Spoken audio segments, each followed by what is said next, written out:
ॐ गणेशाय नमः। ॐ श्री सरस्वत्यै नमः। ॐ श्री सद्गुरुभ्यो नमः। ॐ नमो भागवत भगवान की जय।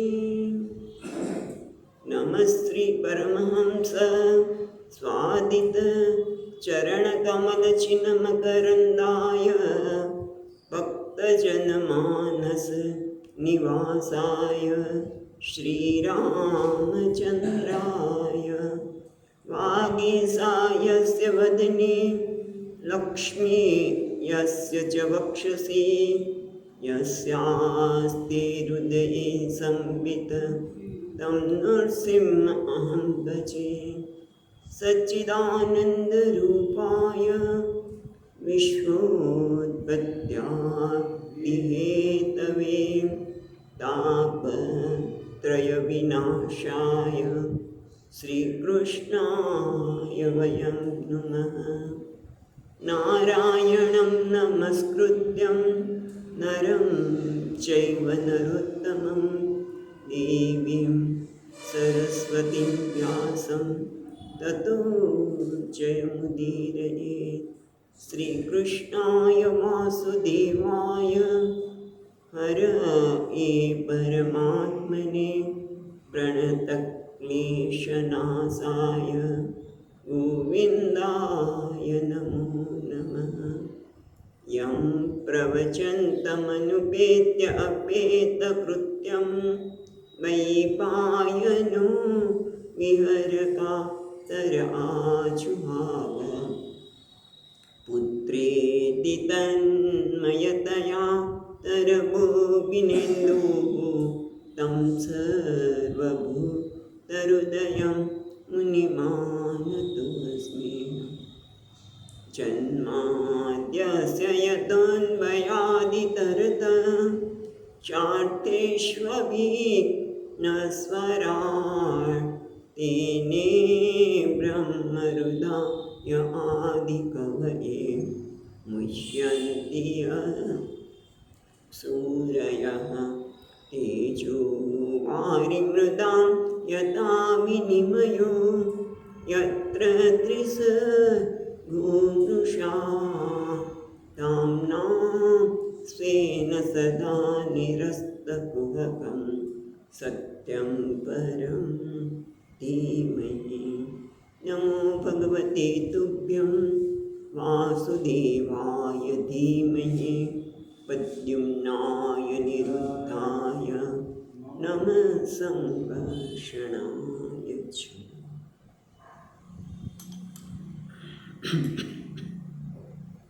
श्री कृष्ण गोविंद हरे मुरारे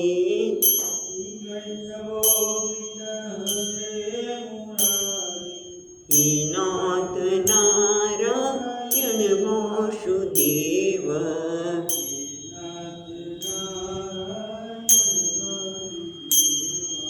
श्री कृष्ण गोविंद हरे मुरारे हे नाथ नारायण वासुदेव।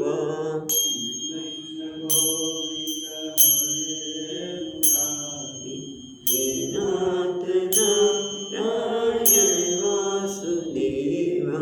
श्री राम राघव रघुवंशी प्यारे श्री राम राघव रघुवंशी प्यारे हे नाथ नारायण वासुदेव।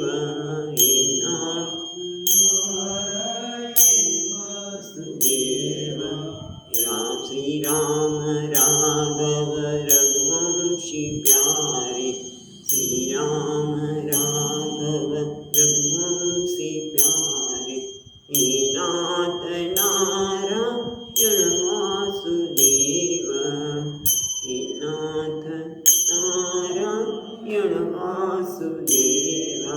पैरों से चलकर मैं सत्संग में जाऊं, पैरों से चलकर मैं सत्संग में जाऊं, हाथों से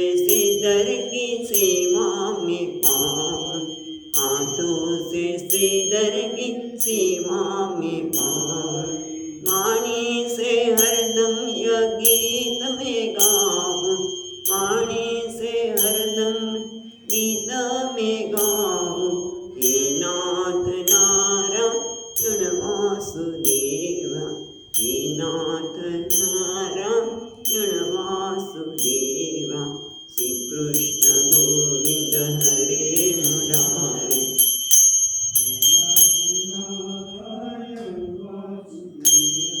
શ્રી કૃષ્ણ ગોવિંદ હરે મુરારે, હે નાથ નારાયણ વાસુદેવા. શ્રી કૃષ્ણ ગોવિંદ હે નાથ નારાયણ વાસુદેવા.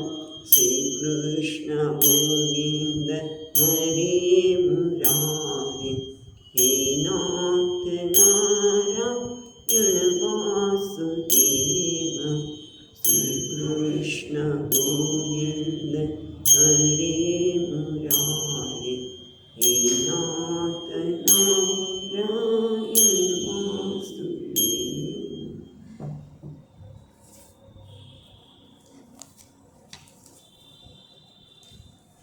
આપણે ત્રીજા સ્કંદના 32મા અધ્યાયમાં બરાબર છે પહોંચ્યા હતા, અને એમાં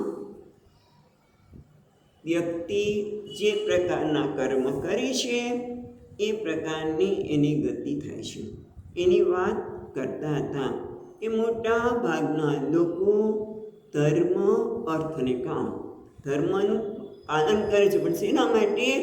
અર્થ અને કામની પ્રાપ્તિ. અર્થ એટલે ધન સંપત્તિ અને કામ એટલે ભોગ, અને એમાં જ રજા પચ્યા રહેવાના લીધે આ સંસારનું હરણ કરનારા ભગવાન, જે મધુ દૈત્યનો દેશ કરનારી આ પરમાત્મામાં માણસને મન જોડતું નથી. એની કથામાં તે વિમુખ થઈ જાય છે, કારણ કે રજોગુણથી કુંઠિત થયેલા મનના કારણે એ ભગવાનના કથામાં મન જોડાઈ શકતો નથી.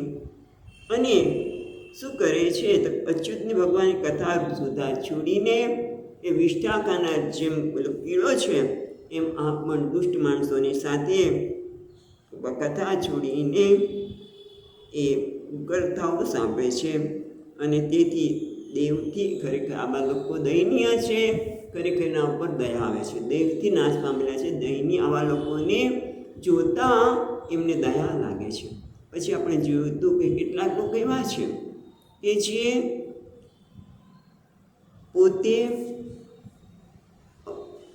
જે કંઈ શાસ્ત્રમાં કહ્યું હોય એટલે જન્મ થાય ત્યારથી જન્મના સંસ્કારથી માંડીને અંતિમ સંસ્કાર સુધી શાસ્ત્રને ભરેલા છે, પણ છતાં એક એવા છે ક્રિયા કરનાર, કામ્ય કરનાર છે, અને એના લીધે પિતૃલોકમાં જાય છે, પણ ગૌન્ય ક્ષીણ થતાં પાછા પોતાના જ પુત્ર વગેરેને ત્યાં એ જન્મ લે છે. ટૂંકમાં એને જન્મ લેવો પડે છે. એના સંદર્ભમાં ખૂબ લાંબી ચર્ચા બધા ટીકાકારે કરી છે, આપણે નથી જોતા. અને હવે આપણે 22મા શ્લોકમાં પહોંચીએ. 21 શ્લોક સુધી આપણે આ રીતે જોયું હતું. તસ્માત્ ત્વં સર્વભાવેન ભજસ્વ પરમેષ્ઠિનં તદ્ગુણાશ્રયા ભક્ત્યા ભજનીય પદામ્બુજઃ.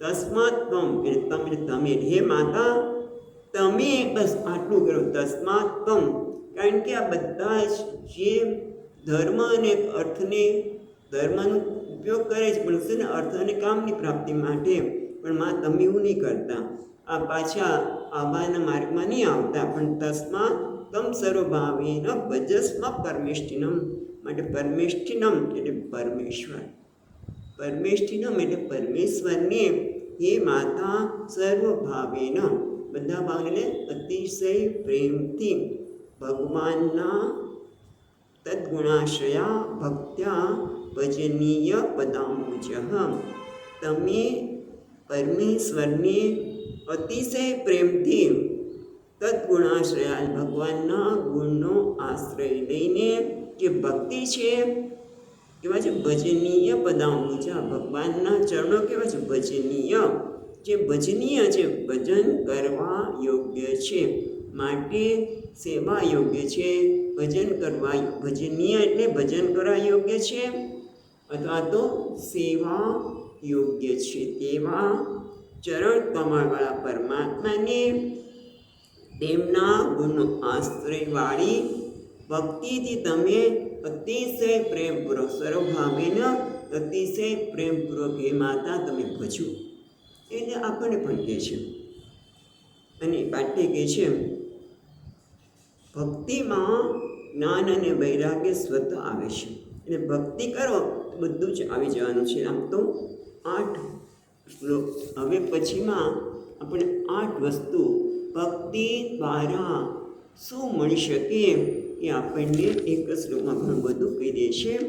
23મા શ્લોકમાં વાસુદેવે ભગવતી ભક્તિયોગ પ્રયોજિત જનત્યાશુ વૈરાગ્યમ જ્ઞાન બ્રહ્મ દર્શનમ.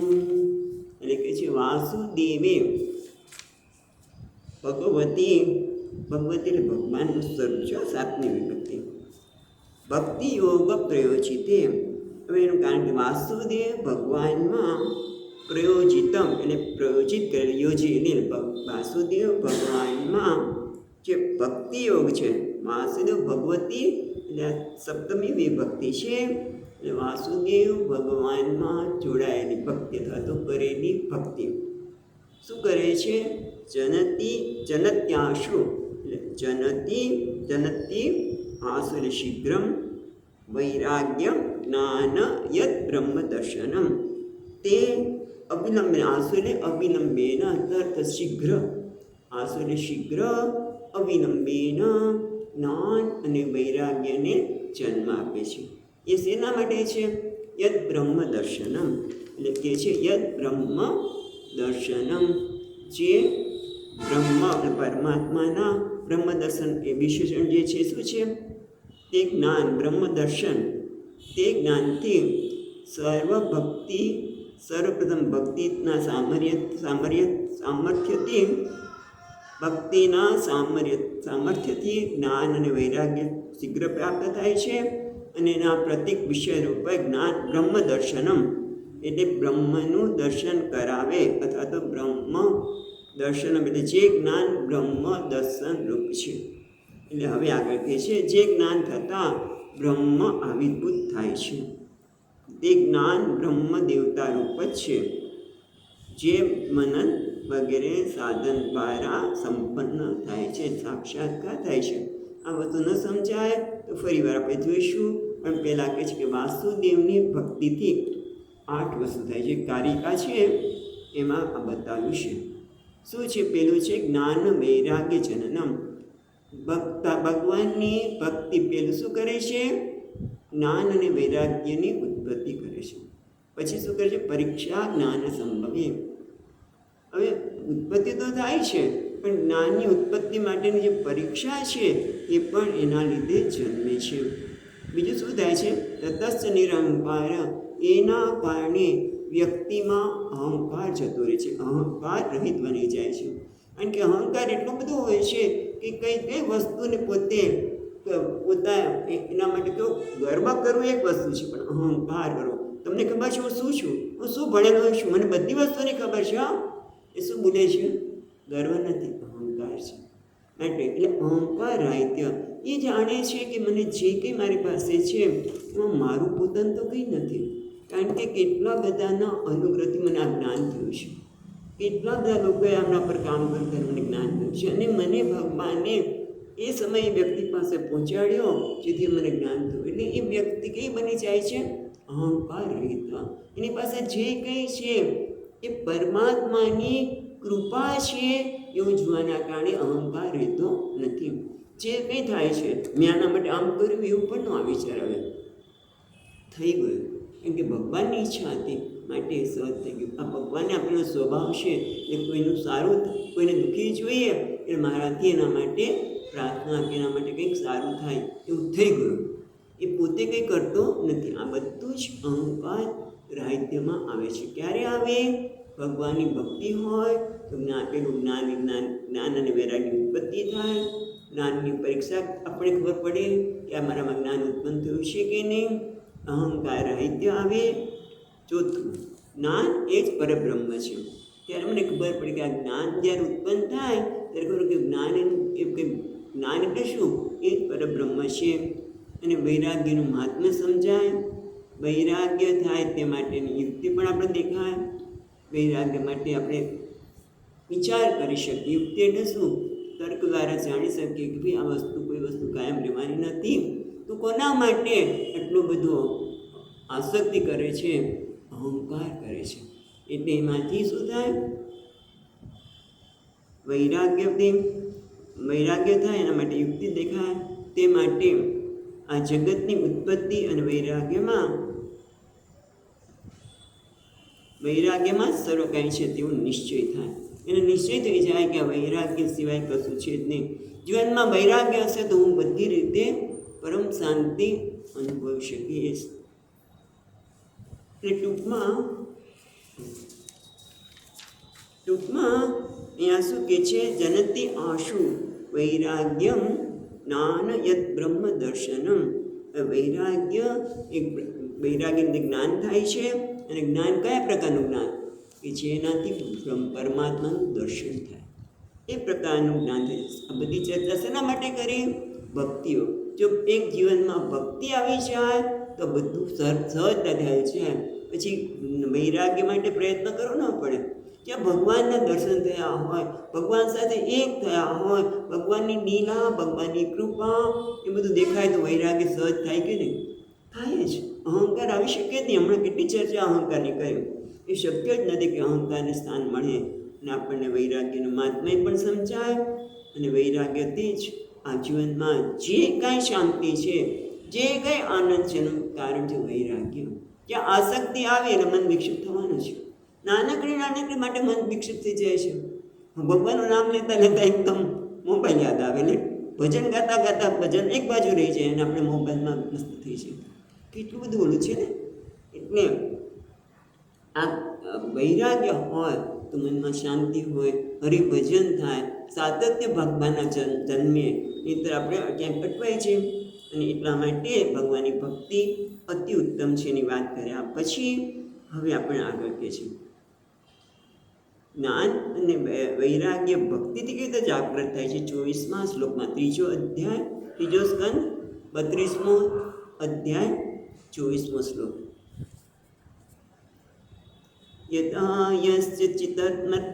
યદાસ્ય ચિત્તમર્થેષુ સમેષ્વ ઇન્દ્રિયવૃત્તિભિઃ ન વિગૃહ્ણાતિ વૈષમ્યમ પ્રિયમપ્રિયમિત્યુત. વૈરાગ્ય જન્મે તો શું થાય? તો કે યદા યસ્ય ચિત્તમ અર્થેષુ સમેષુ ઇન્દ્રિયવૃત્તિભિઃ. યદાસ્ય છે ને, યદાને જ્યારે, અસ્ય આ ભક્તસ્ય, યદા યસ્ય ભક્તસ્ય આ ભક્તનું ચિત્ત અને મન જ્યારે શુદ્ધ થઈ જાય છે ત્યારે ભગવદ્ ગુણ અનુરાગેન, ભગવાનના ગુણના ચિત્તમ અર્થેષુ એટલે ભગવાનના ગુણ અનુરાગના કારણે સમેષુ ઇન્દ્રિય વૃત્તિભિઃ એટલે ભક્તનું ચિત્ત ઇન્દ્રિયોની વૃત્તિ દ્વારા સમાન અર્થે વિષયના ઇન્દ્રિયોની વૃત્તિ કેમ બની જાય છે? ઇન્દ્રિયો અર્થ એટલે વિષયનું ગ્રહણ કરે છે, પણ કેવું છે? સમ બની જાય છે. એટલે શું થાય છે? ઇન્દ્રિયોનું વિષયનું ગ્રહણ કરે છે, સમ બની જાય એટલે ખબર નથી પડતી કે આંખ દ્વારા એ ગુલાબ જોઈ રહ્યો છે. આટલું સુંદર ગુલાબનું કેવું ખુલ્લેલું, પાલિતાણાના ગુલાબ કેવા હોય, એ કેટલા સુંદર છે એને ખબર પડે છે. કાન દ્વારા ભગવાનનું ભજન સાંભળી રહ્યો છે, બધું જ ખબર પડે છે. વિષયના ગ્રહણ કરે છે, પણ થાય છે શું? ન વિગૃહ્ણાતિ વૈષમ્યમ પ્રિયમ અપ્રિયમ ઇત્યુક્ત. વિચિંતિમાં કહે છે ન વિગૃહ્ણાતિ વૈષમ્ય. વૈષમ્ય એટલે વિષમતા. એટલે વિષમતા એટલે શું? આ સારું છે ને ખરાબ, એ વિષમ આવ્યો ને, વિષમતા. ઠંડી ગરમી એ વિષમતા છે. ન વિગૃહ્ણાતિ એ વિષમતાને ગ્રહણ કરતો નથી. એટલે શું? પ્રિયમ અપ્રિયમ ઇત્યુક્ત. કોઈ વસ્તુને જોઈએ ત્યારે એ આ વસ્તુ મને ઉપયોગી છે એના માટે પ્રિય છે એને હું ગ્રહણ કરી દઉં, અને આને છોડી દઉં. અપ્રિય છે માટે એના માટે દ્વેષ થાય, એને તિરસ્કાર કરતો કે ના, એ કોઈ પણ વસ્તુને પ્રિય કે અપ્રિય માનતું જ નથી. તમને યાદ આવતું હોય તો ગીતાનો અધ્યાય 14 ત્યાં કહે છે ન દ્વેષ્ટિ સંપ્રવૃત્તાની ન નિવૃત્તાની કાંક્ષતિ. એ પ્રવૃત્તિમાં કદાચ એ ભગવાનનું નામ લેતો હોય અને ઈશ્વરમાં નિવૃત્ત થઈ ગયો હોય, પણ છતાં કોઈ કામ કરવાનું આવે તો એને ન પ્રવૃત્તા દ્વેષ્ટિ સંપ્રવૃત્તાની કોઈ પ્રવૃત્તિ આવી ગઈ તો એનો દ્વેષ નથી કરતો. અરે રે, અમારે ક્યાં આ બધા ઝંઝામાં પડવું પડ્યું. તમે જોજો, જ્યારે ઈશ્વરનું ભજન કરતા હોય એ કોઈ એ ફરજ આવી જાય, દીકરીના લગ્ન છે અને કેટલું બધું પ્રવૃત્ત થવું પડે, તો એને એમ ન થાય કે અરે રે, મારે પ્રવૃત્તિમાં વ્યસ્ત થવું પડે છે, હું કેવું છું બધા નિવૃત્તિ જીવન જીવતા હતા, આ ક્યાં બધી ગપ આવી, અમારે બધું કરવાનું થતું જ નથી. ન દ્વેષ્ટિ પ્રવૃત્તાની ન નિવૃત્તાની કાંક્ષતી, એ નિવૃત્તિની ઈચ્છા પણ નથી કરતો. જે સમયે જે ભગવાને મને આપ્યું છે કામ, હું પ્રેમપૂર્વક કરું, કારણ કે હું કરતો જ નથી. માટે નિતર ન થાય, વૈરાગ્ય છે ને કે હું કંઈ કરતો જ નથી, આ થઈ રહ્યું છે ઇન્દ્રિયો દ્વારા. માટે એને વૈષમ્યમ વિગૃહ્ણાતિ, વિષમતાને ગ્રહણ કરતો નથી, પ્રિય કે અપ્રિય માનતું જ નથી. એટલે પ્રિય અપ્રિયથી શું થાય છે તો કે છે વૈરાગ્યના કારણે ઇન્દ્રિયોનો વિષયનું ગ્રહણ કરે છે, ત્યારે એ પ્રિય કે અપ્રિય રીતે વૈષમ્યમને એનું ગ્રહણ કરતા નથી ઇન્દ્રિયો દ્વારા. પછી શું થાય છે તો આગળ કે છે 25મા શ્લોકમાં, સતદેવમાત્મનાત્માનં નિસંગમ સમદર્શનમ હેયોપાદેયરહિતમ આરૂઢમ પદમીક્ષતે.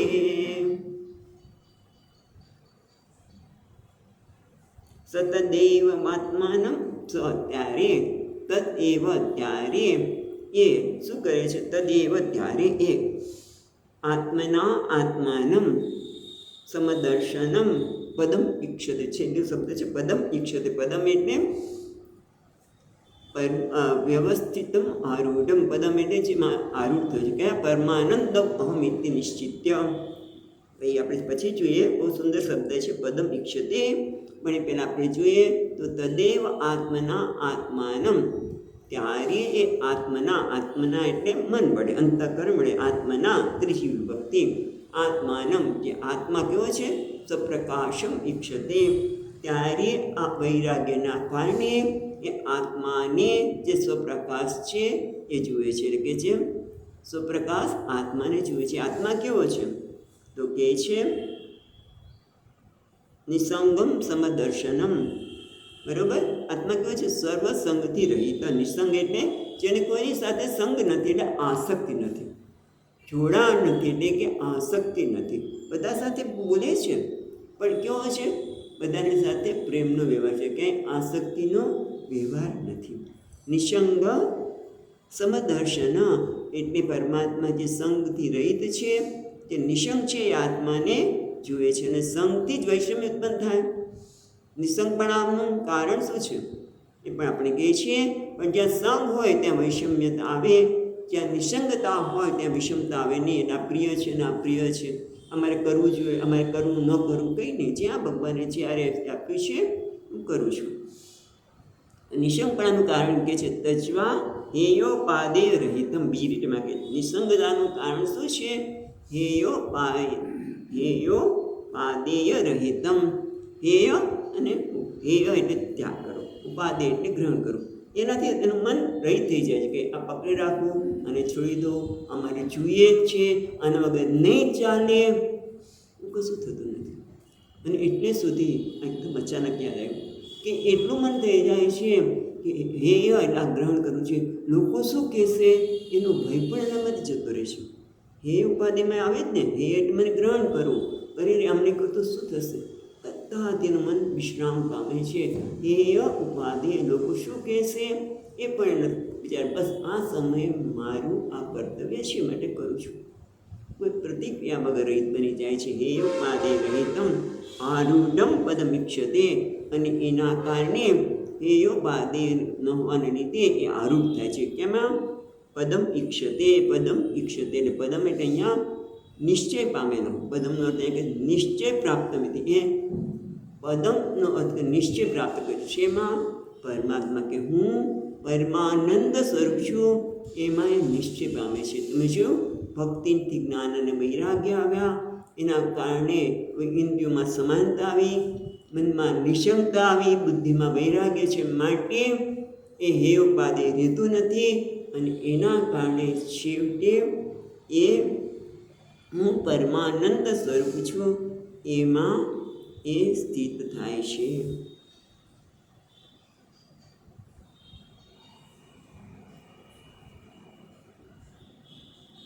સામ્ય પદ્ધતિ બતાવે છે.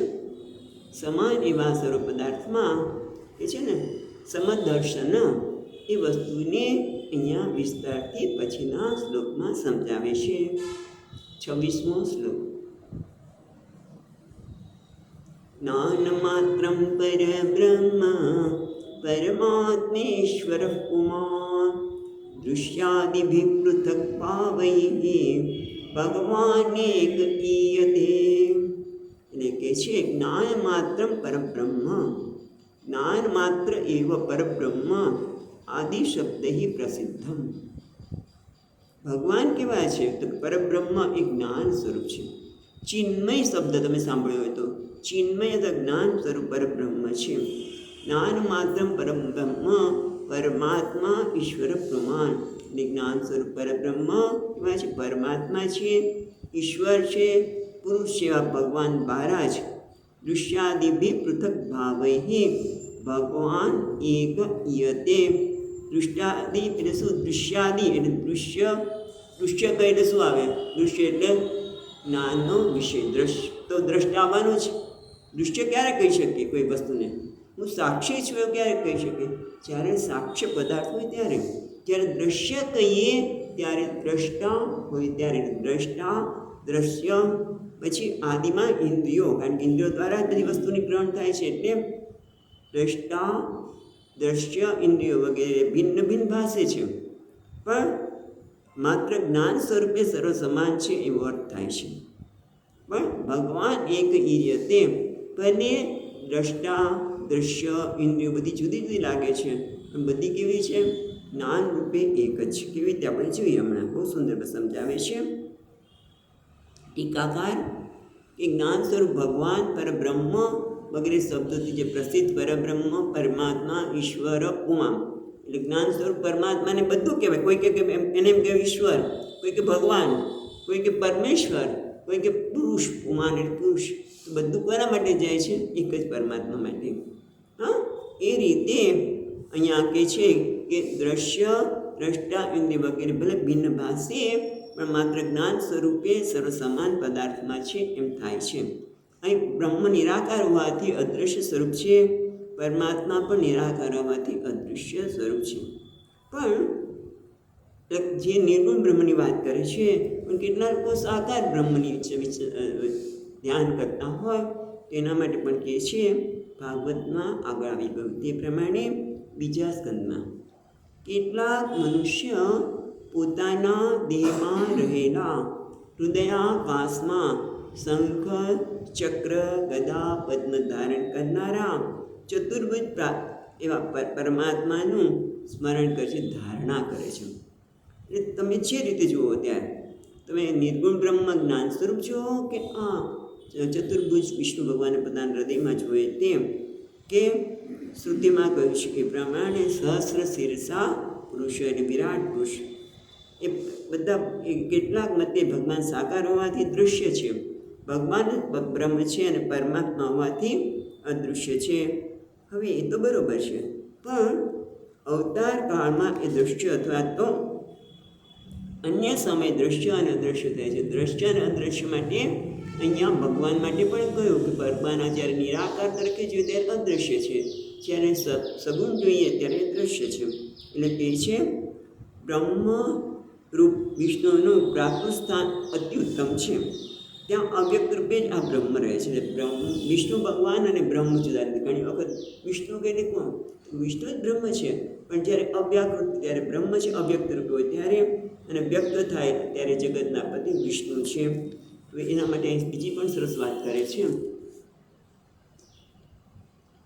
વિશ્વ બ્રહ્મ સ્વરૂપ કેવી રીતે છે? તો તે કહે છે કે જ્ઞાન સ્વરૂપ છે. હવે ખ્યાલ આવે છે? અત્યારે ચર્ચા કરી છે, કારણ કે જ્ઞાન માત્ર શબ્દ શું વાપર્યો? જ્ઞાન માત્ર પરબ્રહ્મ. પરબ્રહ્મ કો એ જ્ઞાન માત્ર. પણ અમને તો કે જગતમાં જ્ઞાન માત્ર બધામાં પરમાત્મા છે, પણ અમને તો કંઈ ભગવાન દેખાતા નથી. એટલે કહે છે કે વિશ્વ તો બ્રહ્મરૂપ છે, કેવી રીતે કહી શકો? કેવળ જ્ઞાન માત્ર છે, કેવી રીતે કહી શકો? અમને તો ક્યાંક તો જડતા દેખાય છે, કારણ કે કોઈ આપણે ચેતન છે, કોઈ જળ છે. હવે આ ટેબલમાં તમે પરમાત્મા છે એવું કહો છો, અને પછી જ્ઞાન માત્ર. કીડીમાં પરમાત્મા છે, જ્ઞાન માત્ર. જ્ઞાન સ્વરૂપ, જ્ઞાન માત્ર એટલે જ્ઞાન સ્વરૂપ. તો એ કેવી રીતે થઈ શકે? તો કે દરેક વસ્તુમાં પરમાત્મા જ્ઞાન સ્વરૂપ છે, પણ આપણને દેખાતા નથી. કીડી જેવી કીડીને પણ તમે વિચાર કરો કે કોઈ આમંત્રણ આપવા જાય છે કે ભાઈ અહીંયા મીઠાઈ પડી છે, અહીંયા ખાંડ ઢોળી છે, મેં તું આવજે. કોઈ આમંત્રણ આપવા જાય છે, એને કોઈને કહેવા જાય છે કે ફટાફટ પહોંચી જાય બધી કીડીઓ. અને મારા સ્વામીજી મહારાજ કહેતા હતા, એક સ્વામીજી હતા, એ સુરત રહેતા. તો કીડી એટલી બધી આવીને તેમણે પાણીનું પાત્ર રાખ્યું, પછી એમાં પ્રસાદ રાખ્યો, જે કીડીઓ ચડે નહીં. પણ છતાંય આવી ગઈ. કેવી રીતે આવી? એને એનો ખોરાક મળવા માટે ઓલી પહેલાંના વખતના ખબર છે, લાઇટમાં બહાર લાઇટનું જે ફિટિંગ હતું એમાં બહાર હતું, બહાર પટ્ટી બધી હોય, ત્યાંથી પહોંચી ગઈ. બોલો.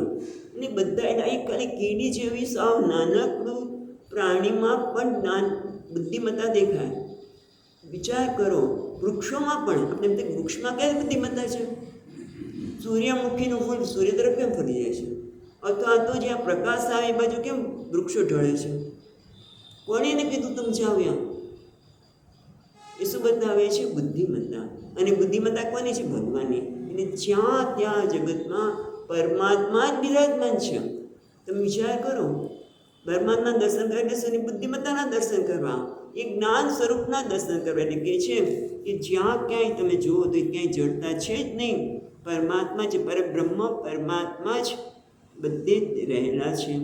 પૃથ્વી વગેરે વિલક્ષણ ધર્મોવાળા દૃશ્યાદિ ભિન્ન રૂપો વડે પ્રતીત થાય છે, પણ એક જ ભગવાન પૃથ્વી વગેરે પંચભૂતો રૂપે પરમ વિભૂતિ રૂપ દેવાદિદેવ રૂપે ભેદ ભલે ભાસતા હોય, પણ ભગવાન જ રહેલા છે.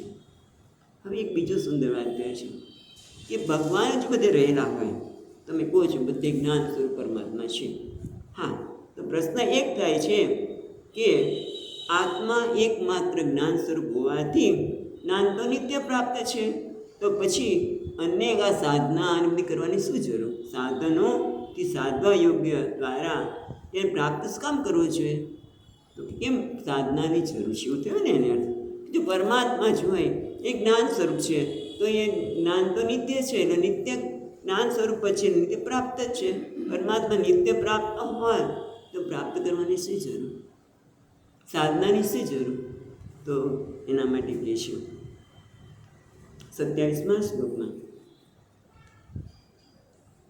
એતાવન્નેવ યોગેન સમગ્રેણેહ યોગિનઃ યુજ્યતે ભીમતોષ્યર્થો યત અસંગત્તુ કૃષ્ણસઃ. પરમાત્મા તો છે જ, જ્ઞાન સ્વરૂપ છે, પણ આપણે દેખાતો નથી. કેમ? કારણ કે સંગના કારણે. યથ પહેલાં ચોથું ચરણ જોઈએ. યત સંગસ્તુ કૃષ્ણ. યત એટલે યહ તું, કૃષ્ણ એટલે સાકલ્યેન સર્વત્ર. પરમાત્મા તો બધે સર્વત્ર છે, પણ અસંગ અનાસક્તિ. જ્યારે અનાસક્તિ આવે ત્યારે જ એ પરમાત્માના દર્શન થાય. એટલે કે સંસાર જો દૂર થાય તો પરમાત્મા છે જ. એના માટે સુંદર ટીકાકાર કહે છે, જેમ વાદળો છે, સૂર્ય તો પ્રકાશી રહ્યો છે. કાલે આપણે 2 દિવસથી જોઈએ, ઘડીક માનતા કે સૂર્ય નથી, અને પાછું સૂર્યનારાયણ દેખાય. ઓહ, કેમ? કાલે બહુ સુંદર અનુભવ કર્યો બધા તુલસી વિવાહમાં.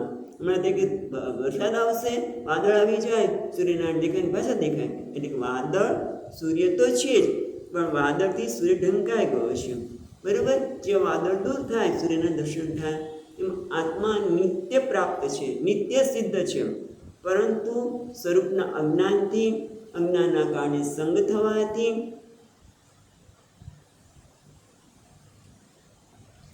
અજ્ઞાનના કારણે સંગ થવાથી પરમાત્મા ઢંકાઈ જાય છે, દેખાતો. એટલે પછી શેની જરૂર પડે? યોગની, સાધનાની જરૂર પડે. અને એટલા માટે કહે છે એતાવન એવ યોગેન સંગ્રહેણ યોગિના યુજ્યતે અભિમતઃ શર્તઃ યત અસંગસ્તુ કૃષ્ણસઃ. એટલે કહે છે યોગી સમગ્ર યોગથી યુજ્યતે અભિમત અર્થ, આ યોગી યોગ કરે છે, સાધના કરે છે. શેના માટે? તો યુજ્યતે અભિમત શર્ત. એ પોતે શાસ્ત્ર, અભિમત એટલે આમ તો અભિમત એટલે પોતાને ગમતું, પણ અહીં અભિમતનો અર્થ થાય છે શાસ્ત્રયુક્ત, શાસ્ત્ર સંમત. અર્થ એટલે ફળની એ પ્રાપ્તિ કરે છે.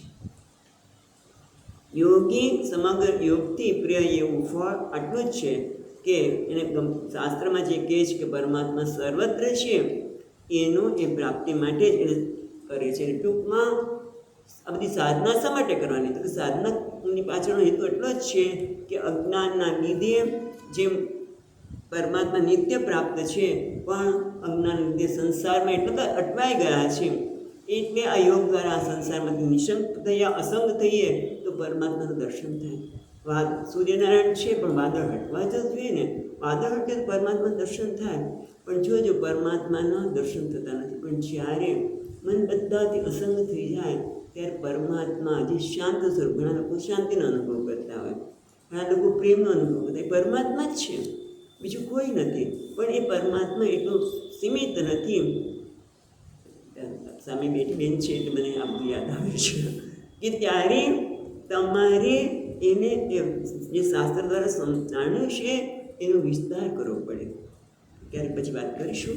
પણ ટૂંકમાં જે શાંતિનો અનુભવ કરીએ છીએ ક્યારે કરીએ છીએ? જ્યારે મન અનાસક્ત થઈ જાય, સંસારને ભૂલી જાય થોડીક વાર, ત્યારે પણ આપણે પરમાત્માના દર્શન કરીએ જ છીએ. એ નિત્ય પ્રાપ્ત જ પરમાત્મા છે, જે શાંતિનો અનુભવ કરીએ કે જે એ પરમાત્મા જ છે. પણ એ પરમાત્મા એટલું સીમિત નથી. ખ્યાલ આવે છે? જે અનુભવ કરે છે સીમિત નથી, એ ત્યારે કહેવું પડે. એટલે ટૂંકમાં અજ્ઞાનના કારણે, ખ્યાલ આવે છે શું કહેવા માગે છે? અજ્ઞાનના કારણે નિત્ય પ્રાપ્ત પરમાત્મા આપણને દેખાતો નથી. અજ્ઞાનના કારણે આસક્તિ થાય છે, આસક્તિના કારણે સંસારના વિચારો આવે અને પરમાત્મા જતું રહે. પણ જ્યારે આસક્ત નિશંક, જ્યારે યોગના કારણે વ્યક્તિ નિશંક બને છે, અનાસક્ત બને છે, ત્યારે પરમાત્મા એનું ફળ મળી જાય છે. યોગનું શું? એને જે પરમાત્માના દર્શન કરવા હતા એ થઈ જાય છે. એટલે કે સંસાર દૂર થાય તો જ પરમેશ્વરની પ્રાપ્તિ થાય. અને સર્વ સાધના જે કંઈક તમે સાધના કરશો એનું પ્રયોજન તો એક જ છે. શું? કઠોપનિષદનો મંત્ર કહે છે યદા સર્વે પ્રમુચ્યન્તે કામા એસ્ય હૃદિ સ્થિતાઃ તથા મર્ત્યમ તો ભવતિ અત્ર બ્રહ્મ સમુષ્ણુતે. એટલે જ્યારે સાધક યદા સર્વે પ્રમુચ્યતે, જ્યારે સાધકના હૃદયમાં રહેલી સર્વ કામનાઓ છૂટી જાય છે, ત્યારે આત્મ સાક્ષાત્કારની આજે ભૂલાઈ ગયું, 5:15નો ટાઈમ 5:30 થઈ ગયો ને, ત્યારે આત્મ સાક્ષાત્કારની પૂર્વે આત્મ સાક્ષાત કરવાના લીધે મરણશીલ માનસ પુરુષ એ અમરણશીલ બ્રહ્મ ભાવને પ્રાપ્ત કરે છે. ટૂંકમાં જ્યારે મન કામનામાંથી મુક્ત થાય છે. એટલે કે છે સુબોધિનીમાં બહુ સુંદર છે, એ થોડુંક વાંચીએ છીએ, શુદ્ધ ગુજરાતી જ. સર્વશાસ્ત્રનું ફળ વૈરાગ્ય છે એમ કહીને પ્રમાણ નિર્ણય કરે છે કે સંપૂર્ણ યોગથી પણ વૈરાગ્ય થાય. યોગશાસ્ત્રમાં જ્ઞાન અને ભક્તિ કર્મ વગેરે બધું જ યોગ શબ્દમાં આવ્યું. યોગ એટલે જ્ઞાન, વૈરાગ્ય અને ભક્તિ અને કર્મ, એ બધું જ એના યોગમાં આવ્યું. યોગનું ફળ છે નિસંગતા, અને એના કારણે સ્વરૂપ. એટલે કહે છે કે જ્યારે વૈરાગ્ય વિના જ્ઞાન થતું નથી. ક્વચિત જ્ઞાન થઈ જાય તો પણ તેનો કોઈ અર્થ નથી, કારણ કે દોષ નિવૃત્તિ થયા હોતા નથી. અને દોષ સંપૂર્ણપણે નિવૃત્ત થતાં જ્ઞાન સ્વરૂપ પરમાત્મા આવિર્ભાવ થશે. તેમાં કોઈ પ્રકારનો પ્રયાસ કરવાની જરૂર નહીં પડે. આ સર્વશાસ્ત્રનું ફળ છે વૈરાગ્ય. પ્રશ્ન કરે છે નનુ કથમ પ્રત્યક્ષાદિ પ્રતીત પ્રપંચ. હવે તમે કહે છે, તમે ભલે કહો કે આ જ્ઞાન સ્વરૂપ પરમાત્મા છે, બધું પ્રગટ થશે, પણ જે જગતમાં પ્રપંચ તો દેખાય છે, જગતમાં જગત દેખાય છે, એ અસ્વીકાર કેવી રીતે કરી શકાય? અસ્વીકાર કરવાનું કેવી રીતે શક્ય બન્યું? કારણ કે પ્રપંચ જગતની પ્રતીતિ તો થાય છે, તો પછી તમે કેમ કહો છો જ્ઞાન સ્વરૂપ પરમાત્મા છે? તો આગળ કહે છે 28મા શ્લોકમાં, ઓમ. હવે જ્યારે વરસાદ આવે છે તો શું ચિંતા? 28મો શ્લોક, જ્ઞાનમેકં પરાચીનૈઃ ઇન્દ્રિયૈ બ્રહ્મ નિર્ગુણમ અવભાવ્યર્થરૂપેણ ભ્રાંત્યા શબ્દાદિધર્મિણાં. એટલે કે છે જ્ઞાનમ એકમ, એટલે જ્ઞાન સ્વરૂપ પરમાત્મા કેવા છે? નિર્ગુણમ એટલે ગુણ રહિત, નિર્ગુણમ પરાચીનૈઃ ઇન્દ્રિયૈઃ બ્રહ્મ નિર્ગુણમ અવભાતિ અર્થરૂપેણ. આપણે એટલું લઈએ તો પેલા કહે છે જ્ઞાનરૂપ પરમાત્મા છે, જ્ઞાનમ એકમ એટલે જ્ઞાન સ્વરૂપ જે કહેવાય છે નિર્ગુણ એક જ બ્રહ્મ છે, પણ પરાચીનૈઃ જે બહિર્મુખ છે. બહિર્મુખ છે એટલે શું? બહિર્મુખ એટલે આપણે ઇન્દ્રિયોનો વ્યવહાર કરીને બહિર્મુખતા નથી કહેતા, પણ બહિર્મુખતા એટલે બહારના વિષયોને સત્ય માનીને એમાં જ રચ્યો પચ્યો રહે છે, એને બહિર્મુખ કહેવામાં આવે છે.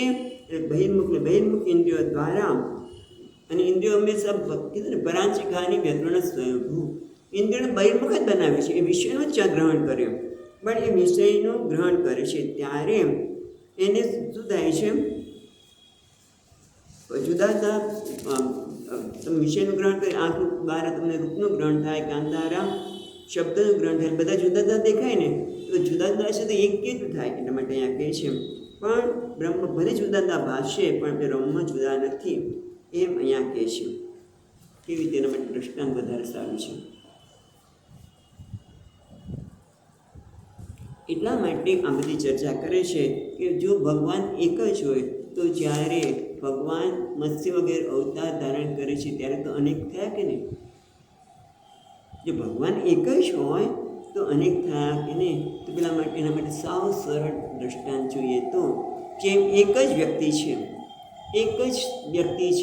કોઈ સ્ત્રી છે તો એ સ્ત્રી કોઈની માતા છે, કોઈની દીકરી છે, કોઈની પત્ની છે, કોઈની કાકી છે, મામી છે, વ્યક્તિ એક જ છે, પણ મામી, કાકી, માં જુદા જુદા રૂપે એ ઘણા જણાય છે કે નહીં? એ જ રીતે અહીંયા કહે છે કે મત્સ્ય વગેરે અવતાર રૂપ બ્રહ્મ પણ અપ્રાકૃત દેહવાળું હોવાથી, બ્રહ્મનું કેવું દેહ છે?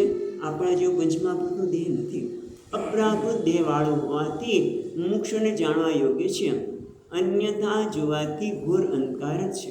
એટલે ભગવાન જુદા છે એ જોવાથી ઘોર અંધકાર છે. એટલે કે છે ભેદયુક્ત વિષયોમાં પૂર્ણ એવા મત્સ્ય વગેરે નિર્ગુણ એટલે કે અપ્રાકૃત ગુણોથી રચાયેલા દેહ અવતારોને શબ્દ, સ્પર્શ વગેરે વિષયો ધર્મવાળા અજ્ઞાનીઓ જ એમને જુદા માને છે, પણ પરમાત્મા જ આ રૂપે પ્રગટ થયેલા છે.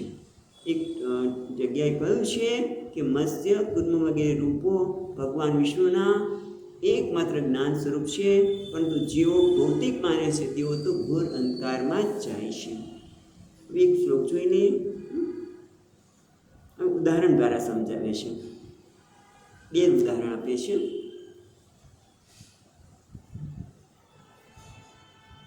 યથા 29નો શ્લોક, યથા માહન રૂપહિ તિવૃત્ય પંચવિત્સરાટ એકાદશ વિધિસ્તસ્ય વપુર અંખડ જગત્યતઃ. એટલે કે છે યથા મહાન, પછી અહમ રૂપ. એટલે અત્યારે આપણે તમને યાદ છે કે નહીં ખબર નથી, પણ આખી જગતના આવી કેવી રીતે આ સર્જન થયું? તો કે છે જેમ એક જ પરબ્રહ્મ છે, પેલા મહાન એટલે મહત્તત્વ બન્યા.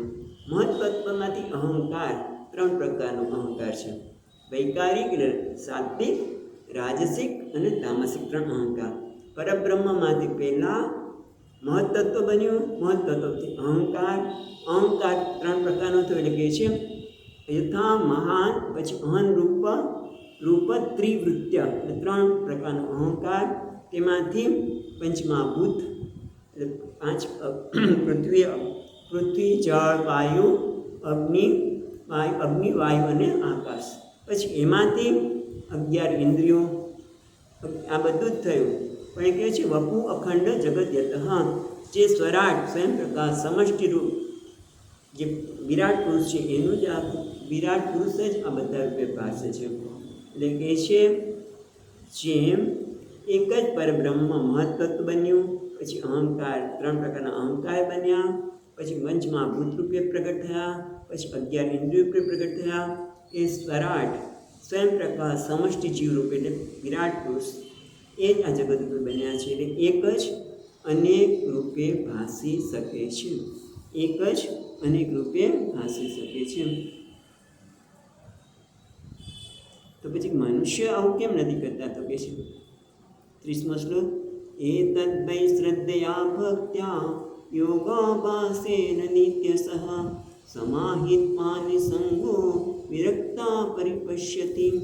એ મનુષ્યને આવું કેમ નથી દેખાતું? પ્રશ્ન આ 30મા શ્લોકની પ્રારંભમાં પ્રશ્ન એ થયો કે જો ભાઈ વિરાટ જ પરમાત્મા આ મહત્તત્વ અહંકાર બધા રૂપે વિરાટ છે, તો એ દેખાતું કેમ નથી? તો એના માટે એક વસ્તુની જરૂર છે. મનુષ્યને આ દર્શન કરવા હોય કે પરમાત્મા જ સર્વત્ર છે, જ્ઞાન સ્વરૂપ પરમાત્મા જ છે, તો એના માટે એક જ છે એતદ વૈ, એતદ એટલે બ્રહ્મ, એતદ એટલે બ્રહ્મ.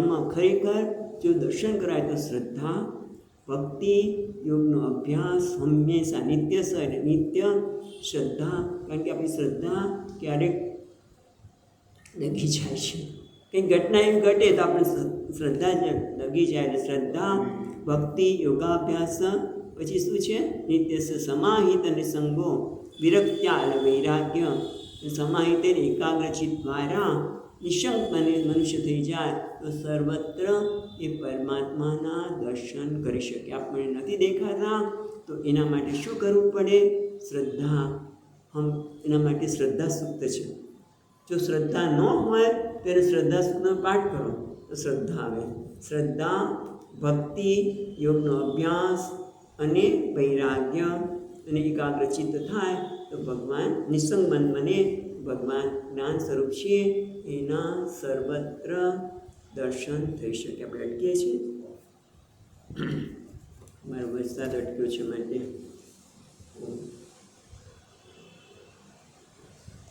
સચ્ચિદાનંદ રૂપાય વિશ્વોત્પત્યાદિ હેતવે તાપત્રય વિનાશાય શ્રીકૃષ્ણાય વયં નમઃ.